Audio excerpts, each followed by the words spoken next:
Ladies and gentlemen, how are you doing? In today's video, we are going to learn how to ask good questions and how to answer them.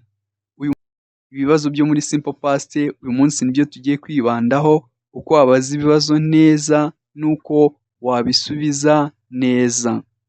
Mbibutse yuko simple past ni igihe dukoresha akenshi tubara inkuru cyangwa se tuvuga ibintu byabaye mu gihe cyahise. Reka noneho duhere kuri formule dukoresha iyo turimo turubaka interuro ibaza muri simple past.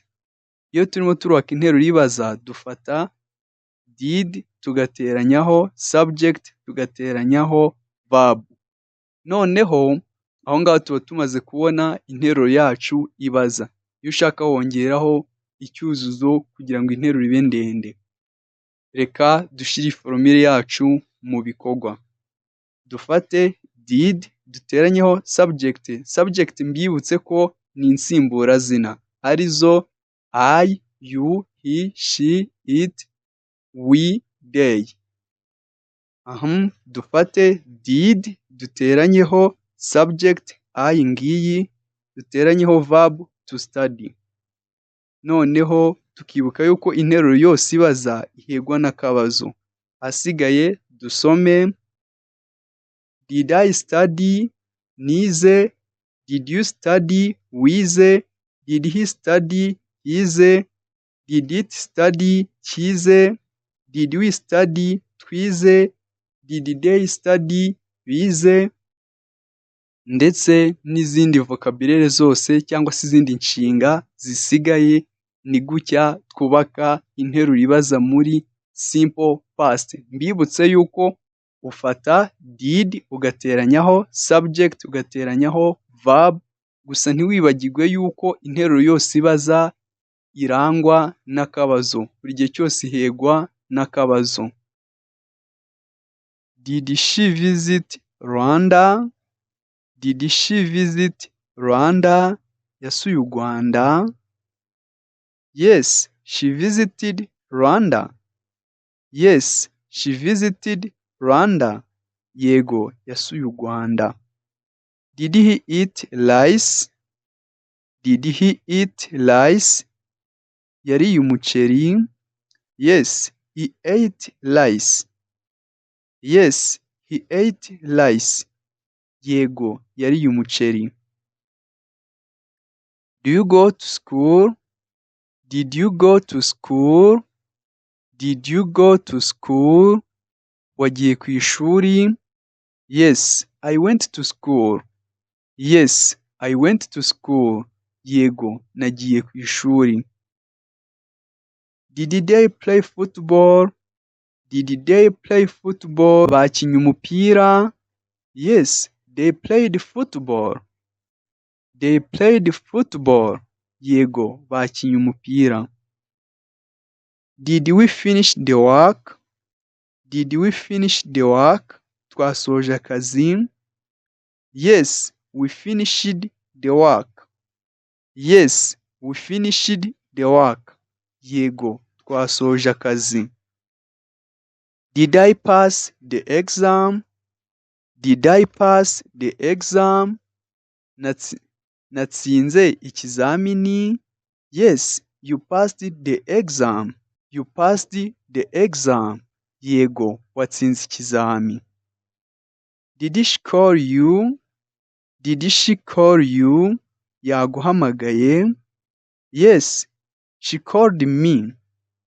Yes, she called me. Yego, yampamagaye. Did he open the door? Did he open the door? Yafunguye urugi? Yes, he opened the door. Yes, he opened the door. Yego, yafunguye umuryango. Did you see the movie? Did you see the movie? Wabonye filime? Yes, I saw the movie. Yes, I saw the movie. Yego, nabonye filime. Did they help you? Did they help you? Bagufashije? Yes, they helped me. Yes, they helped me. Yego, bamfashije. Is there something? Did we forget? Is there something? Did we forget? Hari ikintu twibagiwe? Yes, we forgot something. Yes, we forgot something. Yego, hari icyo twibagiwe. Did I make mistake? Did I make mistake? Nakoze ikosa cyangwa se nakosheje? Yes, you made a mistake. Yes, you made a mistake. Yego, wakosheje cyangwa se wakoze ikosa. Did she clean the house? Did she clean the house? Yasukuye inzu? Yes, she cleaned the house. Yes, she cleaned the house. Yego, yasukuye inzu. Did he write the letter? Did he write the letter? Yanditse ibaruwa?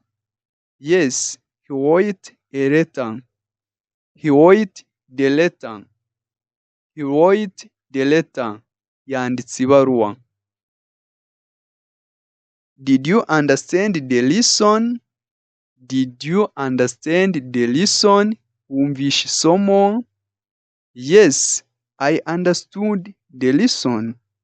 Yes, I understood the lesson. Yego, numvise isomo.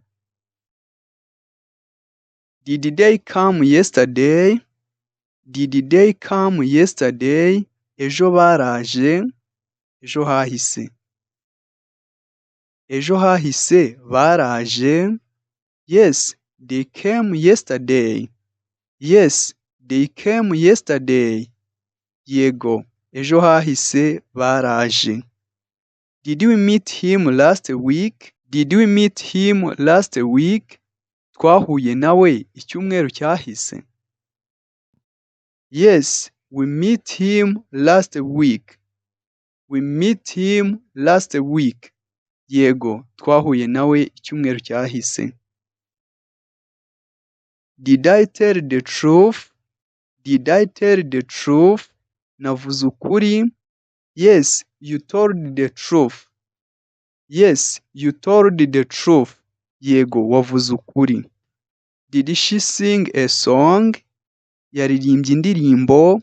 Yes, she sang a song. Yes, she sang a song. Yego, yaririmbye indirimbo. Did he bring the book? Did he bring the book? Yazanye igitabo? Yes, he brought the book. Yes, he brought the book. Yego, yazanye igitabo. Did you find your keys? Did you find your keys? Wabonye imfunguzo zawe? Yes, I found my keys. Yes, I found my keys. Yego, nabonye imfunguzo zanjye. Did they break the window? Did they break the window? Bamenye idirishya? Yes, they broken the window. Yes, they broken the window. Yego, bamenye idirishya. Did we enjoy the party? Did we enjoy the party? Twishimiye ikirori? Yes, we enjoyed the party. Yes, we enjoyed the party. Yego, twishimiye ikirori. Did I forget your name? Did I forget your name? Nibagiwe izina ryawe? Yes, you forgot my name. Yes, you forgot my name. Yego, wibagiwe izina ryanjye. Did she learn English? Did she learn English? Yize icyongereza? Yes, she learned English. Yes, she learned English. Yego, yize icyongereza. Did he lose his phone? Did he lose his phone? Yabuze telefone ye cyangwa se yatakaje telefone ye? Yes, he lost his phone. Yes, he lost his phone. Yego, yatakaje telefone ye. Did you arrive on time? Did you arrive on time? Wahageze ku gihe? Yes, I arrived on time. Yes, I arrived on time. Yego, nahageze ku gihe. Did they dance at the wedding? Babyiniye mu bukwe? Yes, they danced at the wedding. Yes, they danced at the wedding. Yego, babyiniye mu bukwe. Did we cook together? Did we cook together? Twatekeye hamwe? Yes, we cooked together. Yes, we cooked together. Yego, twatekeye hamwe. Did I leave the light on? Did I leave the light on? Nasize itara ryaka? Cyangwa se nasize itara riri kwaka? Yes, you left the light on. Yes, you left the light on. Yego, wasize itara riri kwaka cyangwa se wasize itara ryaka. Thank you for watching this video. Like, subscribe, share and comment.